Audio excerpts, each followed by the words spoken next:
এই six pack দিয়ে কিন্তু আমি রাসূল সাল্লাল্লাহু আলাইহি ওয়াসাল্লামের শান এবং মানকে খাটো করার জন্য এই শব্দটি ব্যবহার করিনি। এবং আল্লাহ রাসূল সাল্লাল্লাহু আলাইহি ওয়াসাল্লামের নিরক্ষর হওয়া এটা আল্লাহ রাসূল সাল্লাল্লাহু আলাইহি ওয়াসাল্লামের নবুয়তির পক্ষে অকাট্য একটি দলিল।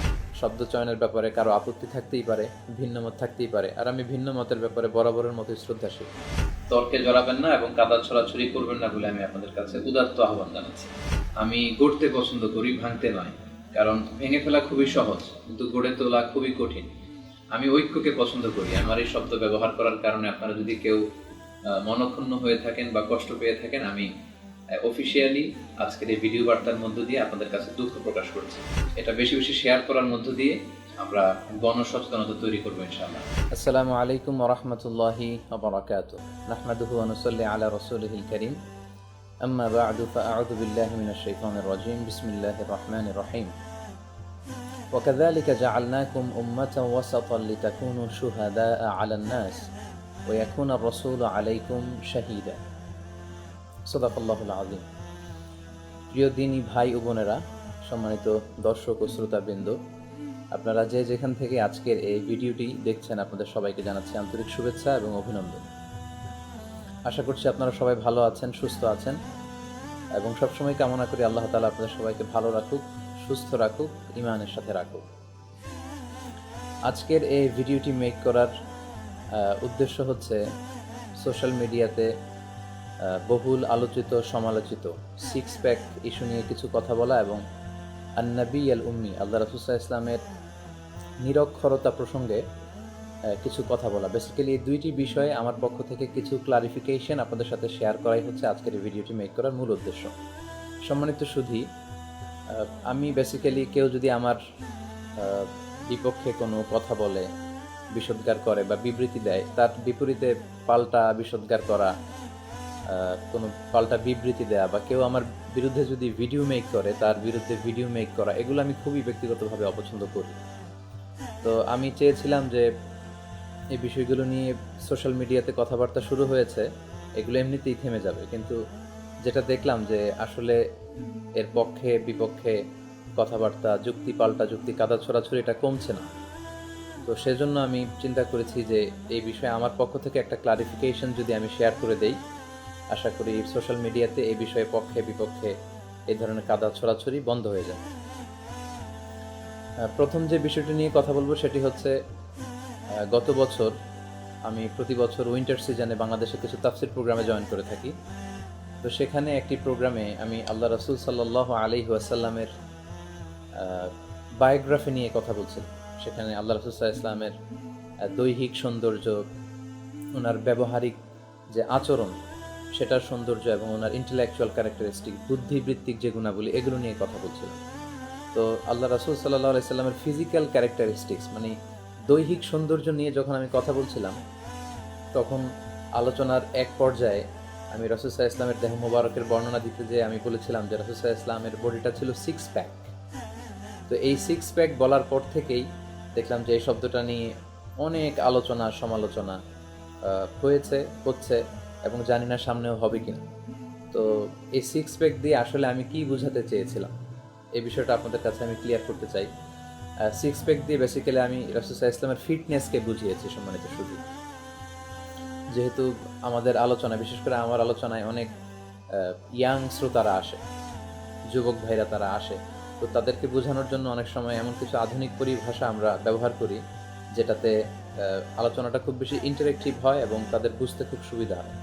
তো বেসিক্যালি এই সিক্স প্যাক শব্দ দিয়ে আমি রাসূল সাল্লাল্লাহু আলাইহি ওয়াসাল্লামের শক্তিমত্তা, আল্লাহ রাসূল সাল্লাল্লাহু আলাইহি ওয়াসাল্লাম যে স্লিম ছিলেন, তিনি যে ফিট ছিলেন, সুঠাম দেহি একজন মানুষ ছিলেন, একজন অসাধারণ পুরুষ ছিলেন, এটা বোঝানোর জন্য বেসিক্যালি আমি সিক্স প্যাক শব্দটি ব্যবহার করেছি।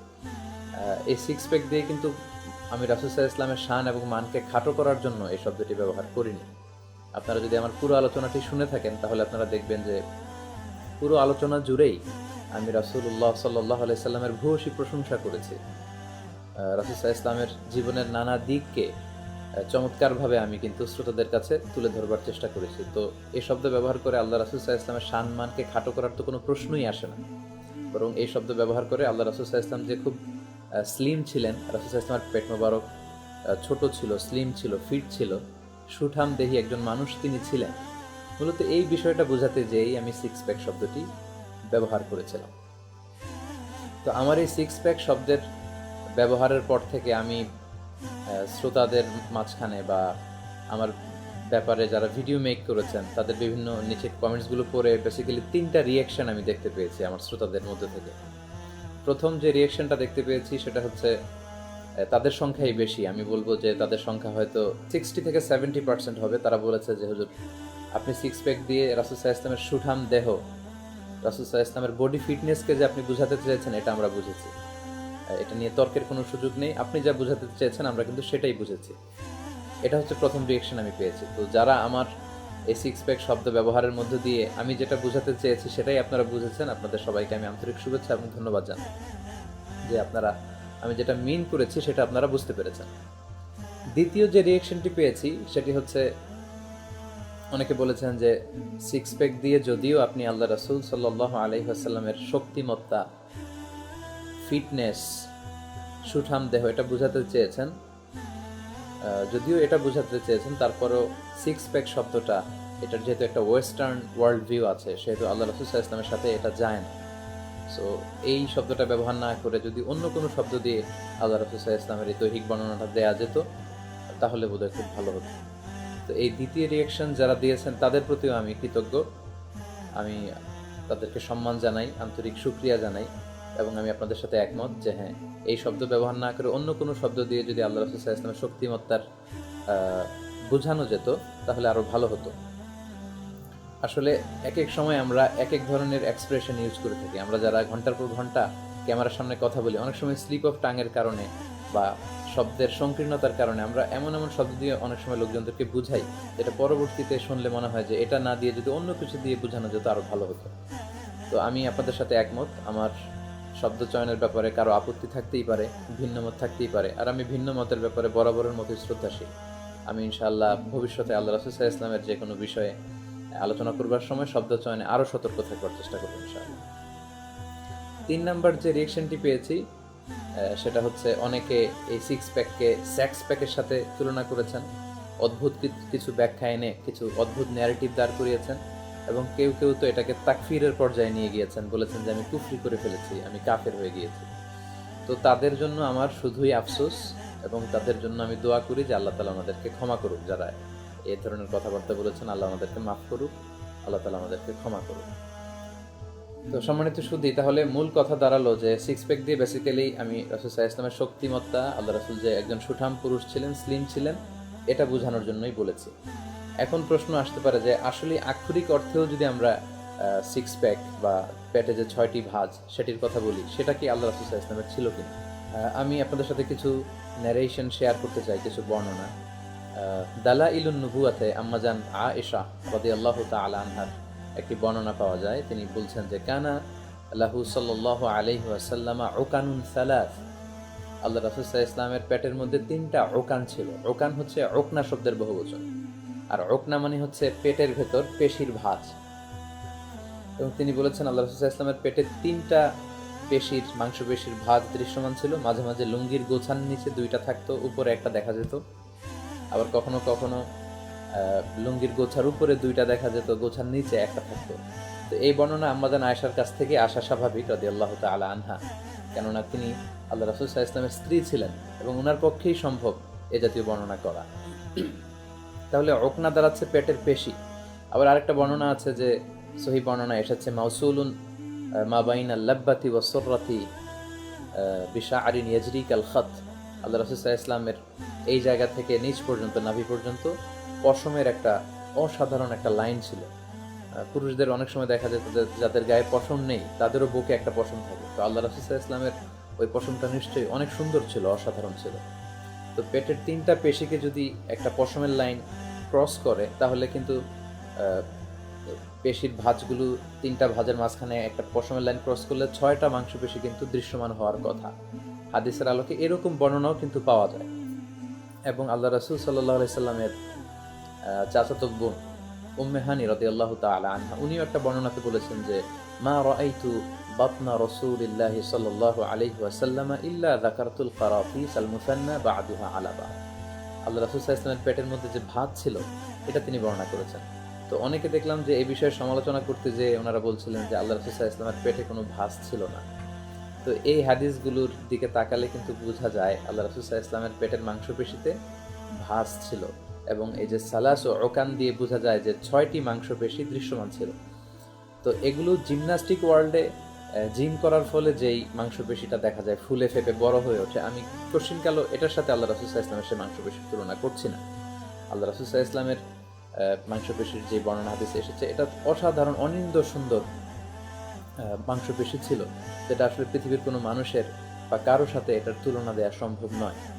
তো এই হাদিসের আলোকে আল্লাহ রাসূল সাল্লাল্লাহু আলাইহি ওয়াসাল্লামের যে সিক্স প্যাক ছিল, আমি সেটা বর্ণনা করা আমার উদ্দেশ্য নয়। আমি জাস্ট এতটুকুই বলতে চেয়েছিলাম যে আল্লাহ রাসূল সাল্লাল্লাহু আলাইহি ওয়াসাল্লামের পেটের মাংসপেশিতে ভাঁজ ছিল, এবং এগুলোর ব্যাপারেও কিন্তু কিছু বর্ণনা পাওয়া যায়। কিন্তু আমার মূল কথা হচ্ছে, আমি যে সিক্স প্যাক শব্দটি আমার আলোচনার মাঝখানে বলেছিলাম, ওটা বেসিক্যালি যুবকদেরকে বোঝানোর জন্য। আমি তাদেরকে বলেছিলাম যে তোমরা জিমে যাবা, তোমরা অলওয়েজ কিপ ফিট, কারণ শক্তিশালী মুমিন দুর্বল মুমিনের চেয়ে আল্লাহর কাছে বেশি প্রিয়। বেসিক্যালি ওরা যাতে ফিট থাকে, ওরা যেন খাবার দাবারে সচেতন হয়, ওরা যাতে তাদের জীবন প্রক্রিয়ার ব্যাপারে সচেতন হয়, এগুলো বোঝানোর জন্যই কিন্তু আমি তাদেরকে বলেছিলাম যে আল্লাহ রাসূল সাল্লাল্লাহু আলাইহি ওয়াসাল্লাম ছিলেন সিক্স প্যাক। এবং আপনারা যদি আল্লাহ রাসূল সাল্লাল্লাহু আলাইহি সাল্লামের পুরো জীবনের দিকে তাকান, তাহলে আমরা দেখব যে আল্লাহ রাসূল সাল্লাল্লাহু আলাইহি সাল্লাম খুব বেশি কায়িক শ্রম করতেন। আল্লাহ রাসূল সাল্লাল্লাহু আলাইহি সাল্লাম বলেছেন, মা মিন নাবিয়্যিন ইল্লা রাআল গানাম। বুখারীর বর্ণনায় এসেছে যে এমন কোনো নবী ছিল না যারা ছাগল চড়ায়নি। আল্লাহ রাসূল সাল্লাল্লাহু আলাইহি সাল্লাম কিন্তু মেষ চড়াতেন। রাখালরা যে কাজ করে ছাগল চড়ানোর কাজ, এই দায়িত্ব তিনি পালন করতেন। তিনি নিজের কাজ নিজে করবার চেষ্টা করতেন, এবং নিজ হাতে মসজিদে নববীর নির্মাণ কাজে আল্লাহ রাসূল সাল্লাল্লাহু আলাইহি ওয়াসাল্লাম তিনি অংশগ্রহণ করেছিলেন। এবং আমরা এও জানি যে রাসূল সাল্লাল্লাহু আলাইহি ওয়াসাল্লাম প্রায় রোজা রাখতেন, সোমবার বৃহস্পতিবার রোজা রাখতেন, আইয়ামুল বীদে তিনি রোজা রাখতেন। তো যিনি সবসময় কায়িক শ্রমে অভ্যস্ত।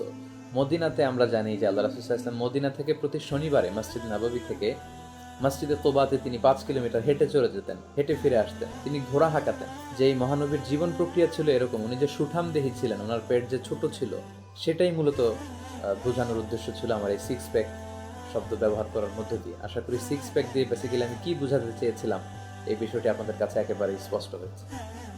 এবার আমি দ্বিতীয় প্রসঙ্গে চলে আসি। সম্মানিত সুধী, আপনারা জানেন যে আমার একটি দাওয়া ফেসবুক পেজ আছে আমার নামে। পেজটির নাম হচ্ছে মিজানুর রহমান আজহারি, যেখানে প্রায় 3.5 লক্ষেরও বেশি ফলোয়ার এই পেজে যুক্ত আছে। তো আমি আমার শ্রোতাদেরকে বলেছিলাম যে আমি প্রতি মাসেই আমার শ্রোতাদের বিভিন্ন জীবন ঘনিষ্ঠ প্রশ্নের উত্তর নিয়ে একবার লাইভে আসব। কিন্তু আসলে নানা ব্যস্ততার কারণে, রিসার্চ কেন্দ্রিক ব্যস্ততা বা তাফসির মাহফিল কেন্দ্রিক ব্যস্ততার কারণে আসলে প্রতি মাসে লাইভে আসা হয়ে ওঠে না। তারপরে আমি মাঝে মাঝে লাইভে এসে এই প্রশ্নগুলোর উত্তর দেওয়ার চেষ্টা করি। সর্বশেষ আমি যে লাইভটিতে এসেছিলাম বাংলাদেশে থাকা অবস্থায়, সেখানে আমি এই লাইভ প্রোগ্রামটিতে 10টি প্রশ্নের উত্তর করেছিলাম। সেখানে একটি প্রশ্ন ছিল, একজন ভাই বা বোন প্রশ্ন করেছিলেন যে শাইখ, পুরুষেরা হাতে আংটি পরতে পারবে কিনা, এবং যদি পরতে পারে তাহলে তারা কোন হাতে পরবে, ডান হাতে না বাঁ হাতে। এই প্রশ্নের উত্তর করতে যে আমি প্রসঙ্গক্রমে আল্লাহ রাসূল সাল্লাল্লাহু আলাইহি সাল্লামের আন-নবী আল উম্মি নবী হওয়া এই প্রসঙ্গটা টেনেছিলাম। অর্থাৎ প্রশ্নের উত্তর দিচ্ছিলাম পুরুষরা হাতে আংটি পরতে পারবে কিনা, সেটার ডিটেইল বলতে যে প্রসঙ্গক্রমে আমি একটু করে আন-নবী আল উম্মির বিষয়টা এনেছিলাম, আল্লাহ রাসূল সাল্লাল্লাহু আলাইহি সাল্লামের নিরক্ষর হওয়ার বিষয়টা এনেছিলাম। বিষয়টা এমন নয় যে আমি আন-নবী আল উম্মি, আল্লাহ রাসূল সাল্লাল্লাহু আলাইহি সাল্লামের নিরক্ষর হওয়া বা অক্ষরজ্ঞানহীন হওয়া, এই বিষয়টা নিয়েই কথা বলছিলাম, বিষয়টা এমন নয়। তো সেখানে আমি আমার আলোচনাতে খুব স্পষ্টভাবে ব্যাখ্যা করেছিলাম যে নিরক্ষর হওয়া আর মূর্খ হওয়া এক জিনিস নয়। আল্লাহ রাসূল সাল্লাল্লাহু আলাইহি সাল্লাম অক্ষর জ্ঞানহীন ছিলেন, নিরক্ষর ছিলেন, তাই বলে তিনি মূর্খ ছিলেন না। তিনি জ্ঞানী ছিলেন, সব জ্ঞানীদের চেয়ে সবচাইতে বড় জ্ঞানী তিনি ছিলেন। আল্লাহ কোরআনে বলছেন যে ফাআমিনু বিল্লাহি ওয়া রাসূলিহিন নবী আল উম্মি, তোমরা আল্লাহর প্রতি ঈমান আনো এবং অক্ষর জ্ঞানহীন নবী, নিরক্ষর নবী বা উম্মি নবীর প্রতি তোমরা ঈমান আনো। এটা সরাসরি কোরআন থেকে এই এভিডেন্সটি পাওয়া যায়। এবং অন্য একটি আয়াতে আল্লাহ তাআলা ইরশাদ করছেন, ওমা কুনতা তাতলু মিন ক্বাবলিহি মিন কিতাব ওয়ালা তাখুত্তুহু বিয়ামিনিক ইযাল লারতাবাল মুবতিলুন। হে নবী, ইতিপূর্বে আপনি কোনো বই পড়েননি, আপনি পড়তে জানেন না, আপনি ডান হাত দিয়ে কখনো কিছু লিখেননি, আপনি লিখতে জানেন না। যদি আপনি পড়তে জানতেন, যদি আপনি লিখতে জানতেন, তাহলে ইদাল্লাহ রকাবাল মুবতিলুন, অবিশ্বাসীরা এখানে সন্দেহ ছড়িয়ে দিত। আল্লাহ রাসূল সাল্লাল্লাহু আলাইহি ওয়াসাল্লামের যদি অক্ষর জ্ঞান থাকতো, তিনি পড়তে জানতেন, তিনি যদি লিখতে জানতেন, তাহলে কাফির মুশরিকরা বলতো যে মুহাম্মদ সাল্লাল্লাহু আলাইহি সাল্লাম তিনি অন্য জায়গা থেকে পড়ে শিখে নিজের জ্ঞান বুদ্ধি দিয়ে, নিজের কাব্য প্রতিভা, সাহিত্য প্রতিভা দিয়ে এই কোরআনকে রচনা করেছে। এই কথা যাতে কেউ কোনোদিন করতে না পারে, এই প্রশ্ন যাতে কেউ কোনোদিন তুলতে না পারে, এজন্য আল্লাহ তাআলা একটা বিশেষ হেকমা হিসেবে আল্লাহ রাসূল সাল্লাল্লাহু আলাইহি ওয়াসাল্লামকে নিরক্ষর হিসেবে আমাদের কাছে পরিচয় করিয়ে দিয়েছিলেন। এবং আন-নবী আল উম্মি এই শব্দের সবচাইতে গ্রহণযোগ্য যে অর্থ, সেটা হচ্ছে আন-নবী আল্লাযী লা ইয়াকতুবু ওয়া লা ইয়াকরা। তিনি এমন নবী যিনি কখনো লিখেন না, যিনি কখনো পড়েন না। ওনার লিখতে হয় না, পড়তে হয় না, ওনার অক্ষর জ্ঞানের প্রয়োজন নেই। কারণ আল্লাহ তাআলা অক্ষর জ্ঞান ছাড়াই আল্লাহ রাসূল সাল্লাল্লাহু আলাইহি ওয়াসাল্লামকে অগাধ জ্ঞান দান করেছেন। জ্ঞানের সমুদ্র তিনি আল্লাহ রাসূল সাল্লাল্লাহু আলাইহি ওয়াসাল্লামকে বানিয়ে দিয়েছেন। তাই বলে তিনি অশিক্ষিত নন, তিনি মূর্খ নন। অনেকে দেখলাম যে আমার এই আলোচনাটিকে সমালোচনা করতে যে ওনারা দাবি করছেন যে আমি নাকি আল্লাহ রাসূল সাল্লাল্লাহু আলাইহি ওয়াসাল্লামকে অশিক্ষিত বলেছি, আমি নাকি আল্লাহ রাসূল সাল্লাল্লাহু আলাইহি ওয়াসাল্লামকে মূর্খ বলেছি। ওয়ালা ইয়াযু বিল্লাহ, আস্তাগফিরুল্লাহ। আমি কেমন করে আল্লাহ রাসূল সাল্লাল্লাহু আলাইহি ওয়াসাল্লামকে অশিক্ষিত বা মূর্খ বলতে পারি? কঠিনকালেও এটা সম্ভব নয়। যে রাসূল সাল্লাল্লাহু আলাইহি ওয়াসাল্লামকে আল্লাহ শিক্ষক রূপে প্রেরণ করেছেন। আল্লাহ রাসূল সাল্লাল্লাহু আলাইহি ওয়াসাল্লাম বলেছেন, বুইসতু মুআল্লিমান, আমি পৃথিবীতে শিক্ষক হিসেবে প্রেরিত হয়েছি। গোটা বিশ্বকে যিনি আলোকিত করতে এসেছেন, তিনি কিভাবে মূর্খ হতে পারেন? তিনি কিভাবে অশিক্ষিত হতে পারেন? আমি সুস্পষ্ট বলেছি যে আল্লাহ রাসূল সাল্লাল্লাহু আলাইহি ওয়াসাল্লাম নিরক্ষর ছিলেন, কিন্তু তিনি মূর্খ ছিলেন না, তিনি অশিক্ষিত ছিলেন না, তিনি ছিলেন মহাজ্ঞানী। পবিত্র আল কোরআন আল কারিমের যতগুলো ইংলিশ ট্রান্সলেশন আছে, মানে translation of the meaning of the Holi কোরআনের যে ইংলিশ ভার্সনগুলো আছে, সেখানে এই আয়াতের ইংলিশ ভার্সন বা অর্থ যদি আপনি দেখেন, আন-নবী আল উম্মি, আমি যতগুলো দেখেছি, ইউসুফ আলী, মোহাম্মদ ইউসুফ আলীর যেটা সৌদি আরব থেকে প্রিন্ট করা হয় ইংলিশ ট্রান্সলেশন, এবং অন্যান্য যতগুলো আমি 5-6টা দেখেছি, সব জায়গায় আন-নবী আল উম্মি এর অর্থ ওনারা করেছেন আনলেটার্ড প্রফেট, মানে এমন প্রফেট যার সাথে লেটার, অক্ষর জ্ঞানের কোনো সম্পর্ক নেই। তিনি অক্ষর চিনতেন না, তিনি অক্ষর জানতেন না। রাসূল সাল্লাল্লাহু আলাইহি সাল্লামের অক্ষর জানার কোনো প্রয়োজনই ছিল না, কারণ অক্ষর জ্ঞান ছাড়াই আল্লাহ তাআলা তার প্রিয় হাবিবকে মহা জ্ঞান দান করেছেন। কারণ রাসূল সাল্লাল্লাহু আলাইহি সাল্লামকে শিক্ষা দান করেছেন স্বয়ং আল্লাহ তাআলা। কোনো শিক্ষকের কাছে তিনি কখনো যাননি, কোনো শিক্ষকের পদপ্রান্তে তিনি বসেননি, কারো কাছ থেকে তিনি শিক্ষা গ্রহণ করেননি, বরং আল্লাহ তাআলা স্বয়ং রাসূল সাল্লাল্লাহু আলাইহি সাল্লামকে নিজেই শিক্ষা দান করেছিলেন। এজন্য বিষ্ণু সাল্লাল্লাহু আলাইহি ওয়াসাল্লাম সবসময় বলতেন, আদ্দাবানি রব্বি ফা আহসানা তা'দীবি, আমার রব আমাকে শিষ্টাচার শিক্ষা দিয়েছে, ফলে আমার শিষ্টাচারের মতো শ্রেষ্ঠ শিষ্টাচার, কার্টিসি, ভদ্রতা, নম্রতা পৃথিবীর কারোর মধ্যে খুঁজে পাওয়া যায় না। এবং আল্লাহ রাসূল সাল্লাল্লাহু আলাইহি ওয়াসাল্লাম এও বলেছেন, আল্লামানি রব্বি ফা আহসানা তা'লিমি, আমার রব আমাকে শিক্ষা দান করেছে, ফলে আমার শিক্ষার মতো শিক্ষা পৃথিবীর কারো মাঝে খুঁজে পাওয়া যায় না। আল্লাহ রাসূল সাল্লাল্লাহু আলাইহি ওয়াসাল্লাম অবশ্যই পৃথিবীর সবচাইতে বেশি শিক্ষিত, পৃথিবীর সবচাইতে বেশি জ্ঞানী একজন মহামানব, কিন্তু তিনি নিরক্ষর ছিলেন, অক্ষর জ্ঞানহীন ছিলেন। এবং আমি যে পৃথিবীতে সর্বপ্রথম আল্লাহ রাসূল সাল্লাল্লাহু আলাইহি ওয়াসাল্লাম অক্ষর জ্ঞানহীন ছিলেন বিষয়টি বলছি, এমনটি কিন্তু নয়। আপনি বড় বড় ক্লাসিক স্কলারদের কথাবার্তার দিকে যদি তাকান, মেইন স্ট্রিম স্কলাররা যারা আছে, তাদের অধিকাংশই কিন্তু আল্লাহ রাসূল সাল্লাল্লাহু আলাইহি সাল্লাম তিনি যে লিখতে জানতেন না, পড়তে জানতেন না, এই বিষয়টি তিনি বলেছেন।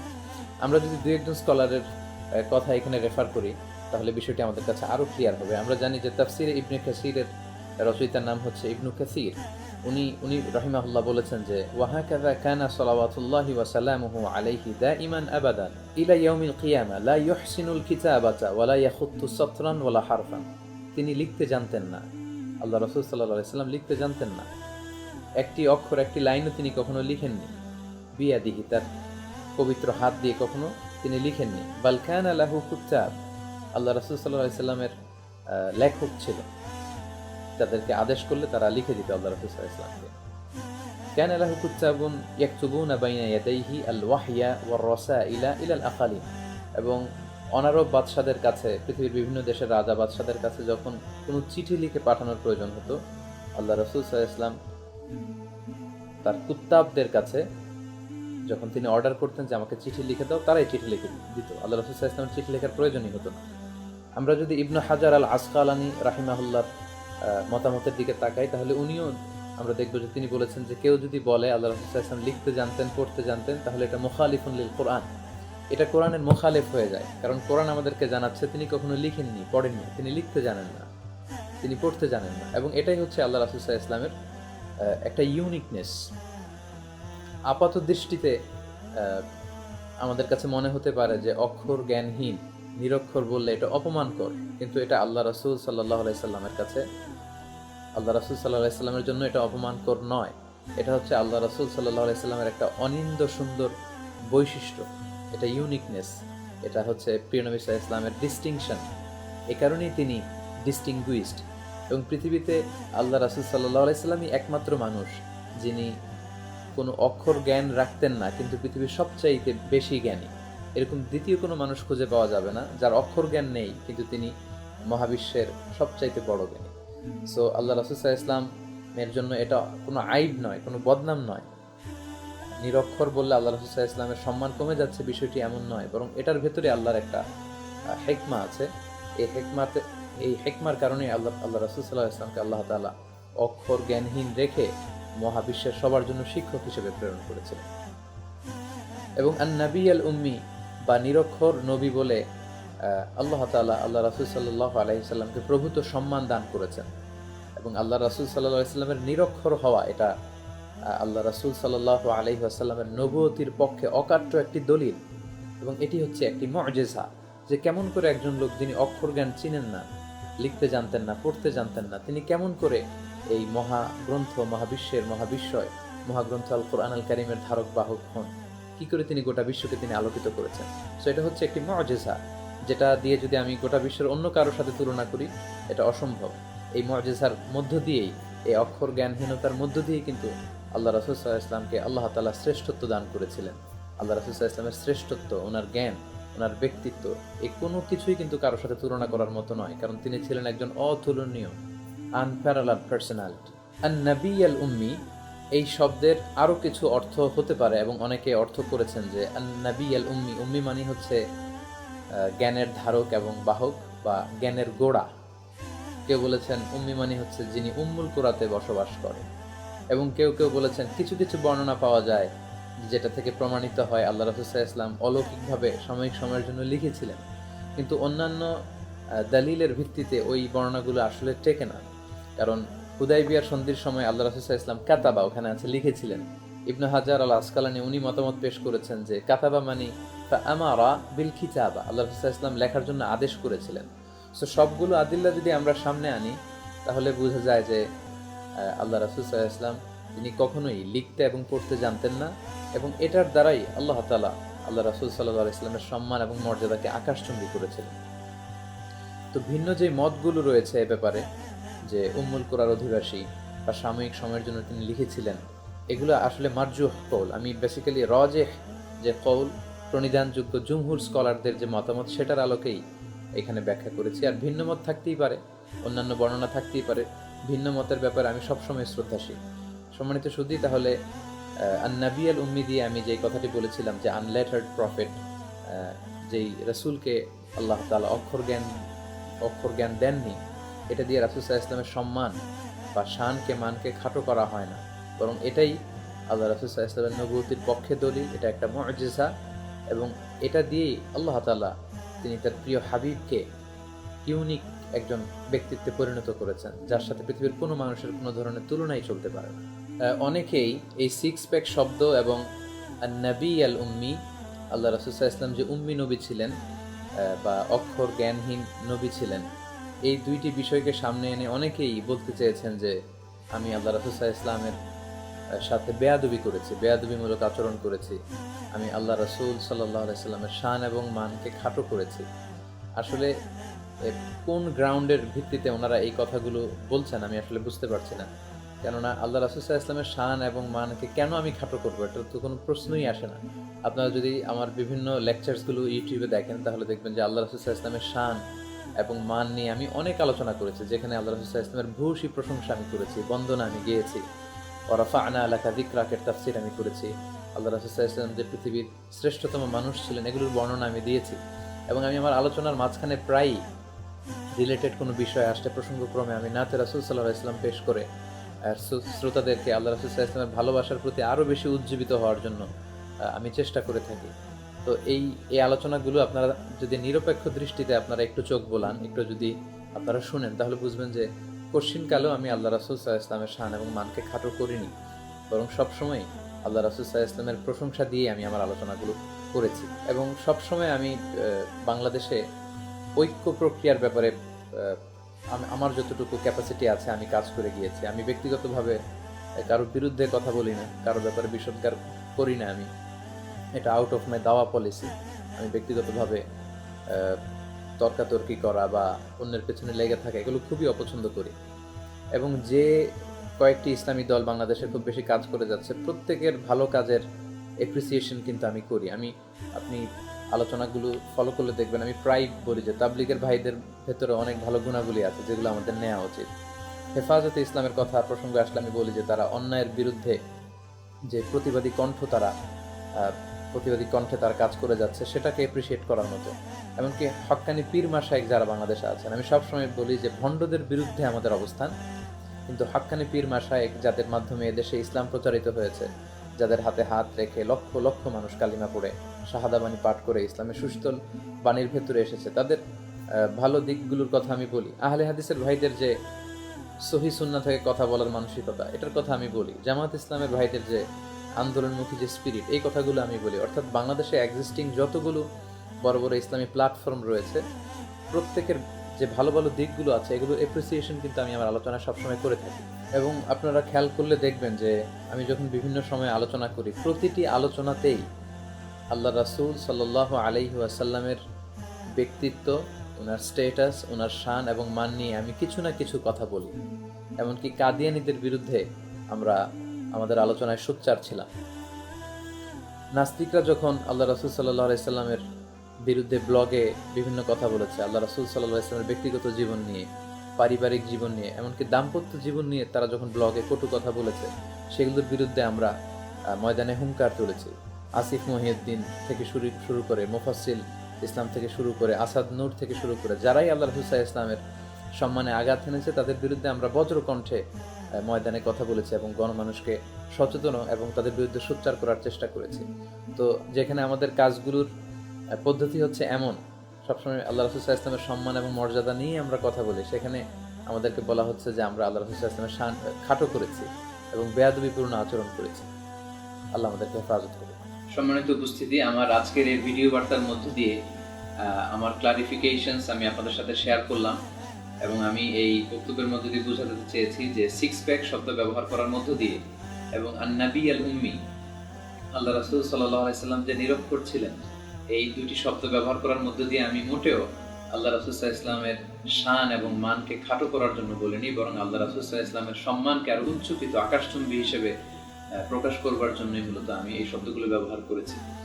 তারপরেও আমার শব্দ চয়ন বা আমার এক্সপ্রেশনের ব্যাপারে আপনাদের আপত্তি থাকতেই পারে, অথবা আমার শব্দ চয়নের ব্যাপারে আপনারা দ্বিমত পোষণ করতে পারেন। আমি সবসময় এই জাতীয় কনস্ট্রাকটিভ সমালোচনাকে ওয়েলকাম জানাই। তো আমি বলতে চাচ্ছি যে আমার এই শব্দ চয়ন ছিল বেসিক্যালি আল্লাহ রাসূল সাল্লাল্লাহু আলাইহি ওয়াসাল্লামকে আরো সম্মানিত হিসেবে পেশ করবার জন্যই। তারপরেও আমার এই শব্দ চয়নে যদি আপনাদের কারো দ্বিমত থাকে, কিংবা আমার এই শব্দ ব্যবহার করার কারণে আপনারা যদি কেউ মনক্ষুণ্ণ হয়ে থাকেন বা কষ্ট পেয়ে থাকেন, আমি অফিসিয়ালি আজকের এই ভিডিও বার্তার মধ্য দিয়ে আপনাদের কাছে দুঃখ প্রকাশ করছি। এবং আমি আপনারা দোয়া করবেন যে ভবিষ্যতে আল্লাহ রাসূল সাল্লাল্লাহু আলাইহি ওয়াসাল্লামের ব্যাপারে যে কোনো আলোচনা করার ক্ষেত্রে আমি যেন আরো সতর্ক শব্দ চয়ন করতে পারি। আপনাদের কাছে আন্তরিক দোয়া এবং ভালোবাসা আমি চাচ্ছি।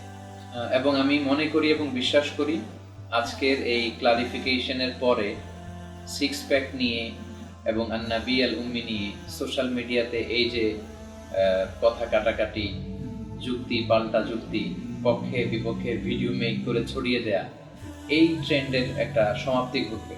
এবং আপনাদের কাছে আমি আকুল আবেদন রাখছি, প্লিজ এই জাতীয় কাজ আপনারা বন্ধ করে দিবেন এবং সিক্স প্যাক ইস্যুটি নিয়ে এবং আন-নাবী আল-উম্মি নিয়ে পক্ষে বিপক্ষে কেউ কোনো কমেন্টসে যাবেন না, কেউ কোনো ভিডিও মেক করবেন না, অপ্রয়োজনে তর্কে জড়াবেন না এবং কাদা ছড়াছড়ি করবেন না বলে আমি আপনাদের কাছে উদাত্ত আহ্বান জানাচ্ছি। কারণ আপনারা জানেন যে আমরা এমন একটি দেশে বসবাস করি, আমাদের দেশের সমস্যার কোনো শেষ নেই। এবং আমাদের এই ব্যক্তিগত কাদা ছড়াছড়ি এগুলোর কারণে আলেম সমাজের প্রতি কিন্তু মানুষের যে ভালোবাসা এবং শ্রদ্ধাবোধ এটা কমে যাচ্ছে। আমরা জানি যে দেশের মানুষ খুব ধর্মপ্রাণ, এদেশের সাধারণ জনগণ আলেম ওলামাদেরকে খুব শ্রদ্ধা করে, ভালোবাসে, মন থেকে তারা একটা ভালোবাসার জায়গায় আলেম ওলামাদেরকে রেখেছে। তো আমরা এই সামান্য বিষয় নিয়ে যদি একে অপরের পিছু লেগে যাই এবং একে অপরের বিরুদ্ধে বিষোদ্গার করি, কটু মন্তব্য করি, তাহলে কিন্তু আমাদের ইমেজ আমরা আমাদের নিজেদের কাজের মধ্যে দিয়ে মানুষের কাছে নষ্ট করে ফেলছি। তাই আমি সবার কাছে উদাত্ত আহ্বান জানাই, আজকের এই ভিডিও বার্তার মধ্যে দিয়ে আপনারা এই 6 প্যাক এবং আন-নাবী আল-উম্মি নিয়ে অযথা কাদা ছড়াছড়ি এবং কথাবার্তাকে বন্ধ করবেন ইনশাআল্লাহ।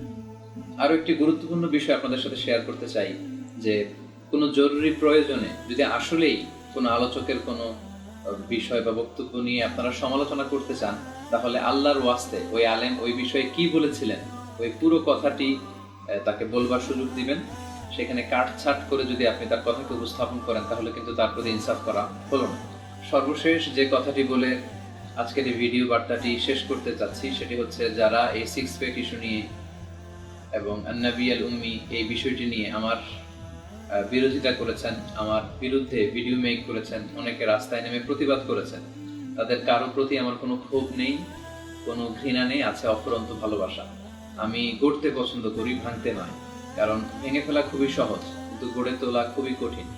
আমি ঐক্যকে পছন্দ করি, আমি চাই যারাই আমরা ইসলামের কথা বলি আমরা এক টেবিলে বসি, আমরা নিজেদের মধ্যকার যে দূরত্বগুলো আছে এগুলোকে ঘুচিয়ে আমরা একসাথে ঐক্যবদ্ধভাবে ইসলাম প্রতিষ্ঠার কাজে আমরা একসাথে হাতে হাত রেখে কাঁধে কাঁধ মিলিয়ে ইসলাম প্রচার করি। এটাই আমার ইচ্ছা বা কামনা। আমি চাই বিভেদের দেয়াল ভেঙে সীসা ঢালা মজবুত ঐক্যের প্রাচীর গড়ে উঠুক বাংলাদেশে, আমরা সবাই একসাথে ইসলামের কাজ করব। সম্মানিত সুধী, আপনাদের কাছে অনুরোধ থাকলো আজকের এই ভিডিওটি আপনারা সবার সাথে ফেসবুকে শেয়ার করবেন, আপনাদের প্রিয়জনদের সাথে শেয়ার করবেন এবং যে যত বেশি শেয়ার করতে পারবেন ততটাই ভালো হবে, কারণ এটা একটা জাতীয় ইস্যুতে পরিণত হয়েছে। এই 6 প্যাক এবং আন-নাবী আল-উম্মি নিয়ে অনেকেই লেখালেখা করেছেন, অনেক জায়গায় অনেকের মধ্যে অনেক বিভ্রান্তির বাসা বেঁধেছে। সো এটা বেশি বেশি শেয়ার করার মধ্য দিয়ে আমরা গণসচেতনতা তৈরি করবো ইনশাআল্লাহ। আপনারা সবাই ভালো থাকবেন, সুস্থ থাকবেন, সুন্দর থাকবেন। আবারও হয়তো আপনাদের সাথে দেখা হয়ে যাবে অন্য কোনো ভিডিওতে। আসসালামু আলাইকুম ওয়া রাহমাতুল্লাহি ওয়া বারাকাতুহু।